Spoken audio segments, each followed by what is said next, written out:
Bonjour, nous nous croisons aujourd'hui sur le staff de la fête de l'UMA, au stand de l'UJFP. J'aimerais que vous puissiez vous présenter et nous donner vos impressions par rapport à cette manifestation, s'il vous plaît. Bonjour, je suis Jean-Guy Grelzamer, membre du Bureau national de l'Union juive française pour la paix, Oui. qui est une association juive laïque très attachée aux valeurs d'égalité, de justice, de liberté et donc solidaire des droits du peuple palestinien. Nous sommes contents qu'il y ait un pôle de solidarité pour la Palestine à la fête de l'humanité, un pôle important, comme l'an dernier aussi, comme les années précédentes. La Palestine, c'est une actualité brûlante et vraiment très importante pour l'avenir dans le monde. Oui. Parce que à travers la Palestine se profile la question qu'en est-il de l'avenir des droits du peuple. Les droits du peuple palestinien sont bafoués depuis plus de 60 ans. L'État d'Israël jouit d'une impunité comme aucun autre État et constamment se place au-dessus du droit international. Et ça, c'est très grave. C'est très grave pour la situation là-bas et en même temps pour la situation dans tout le Moyen-Orient. Et ça touche aussi à l'avenir des peuples dans le monde entier, parce que quand les droits sont bafoués à ce point, on peut vraiment craindre pour l'avenir, qui serait un avenir basé sur un non-droit, sur des discriminations, sur des attaques constantes contre des peuples. Et dans le contexte du Moyen-Orient, on voit qu'il y a une alliance des pays du monde occidental entre Israël, entre les États-Unis, entre la plupart des pays d'Europe. Et tous ces pays ensemble représentent en quelque sorte le monde occidental et ses intérêts impérialistes dans la région du Moyen-Orient. Ici même, on est dans un pays où ce qui se passe en Palestine est extrêmement important, y compris dans notre propre vie, puisque la France déjà est le pays d'Europe où il y a le plus de population juive, où il y a le plus de population maghrébine. Et les murs qui se sont construits en Israël et Palestine, ce sont des murs qui se construisent aussi dans la politique sociale en France, où on peut constater qu'il y a un courant islamophobe qui est piloté par l'État français lui-même, qui est devenu très important et qui participe aussi du soutien au camp du sionisme, au camp qui agresse le peuple palestinien. Et donc, pour toutes ces raisons, la cause du peuple palestinien est très importante ici même.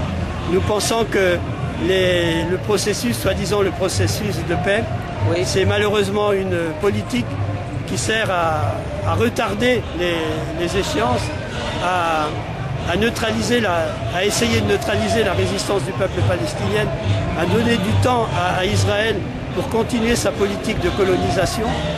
Et donc il n'y a rien à espérer de ce côté-là. La seule issue dans la situation actuelle du point de vue de l'avenir, c'est de développer le mouvement BDS, le mouvement boycott des investissements, sanctions, qui est un mouvement contre l'État d'Israël, contre la politique sioniste, un mouvement qui vise à isoler l'État d'Israël sur la scène internationale. C'est un mouvement qui grandit dans le monde, que ce soit dans les pays anglo-saxons, même aux États-Unis, également en France. Et ce mouvement montre Israël, montre cet État pour ce qu'il est.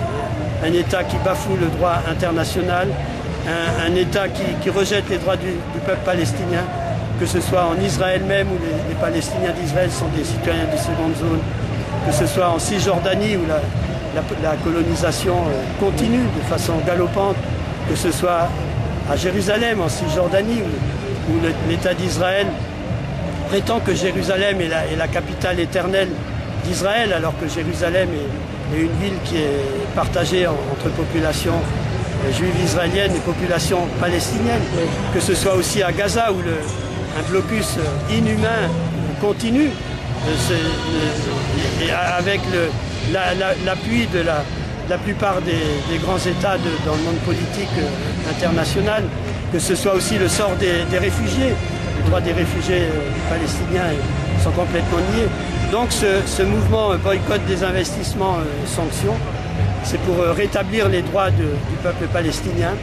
C'est un mouvement qui a été initié par la société civile palestinienne depuis 2005 et qui a pris un essor plus important depuis la guerre contre le peuple de Gaza en 2008-2009. C'est un mouvement qui est porteur d'espoir parce qu'il contribue à isoler Israël sur la scène internationale, parce qu'il contribue à faire la vérité sur ce qu'est cet État et sur ce que font ses alliés. Et donc, de ce côté-là, il y a l'espoir d'un isolement progressif d'Israël sur la scène internationale. Ce sera un combat de longue haleine, et c'est de ce côté-là que réside l'espoir. Très bien.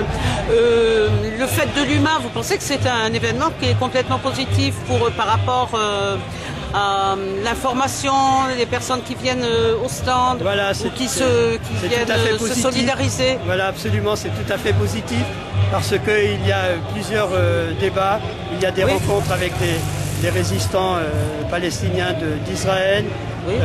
Il est même prévu qu'un Palestinien pour les droits et qui est de Gaza soit présent aussi. Il y a des débats à 18h, là il y aura un débat justement sur ce mouvement BDS, boycott des investissements, sanctions contre Israël. Et donc toutes les grandes questions qui relèvent de la cause du peuple palestinien sont très, très vivantes à la fête de l'UMA. D'ailleurs on le voit déjà, une personne qui se promène voit déjà la rue Arafat, la rue Barghouti.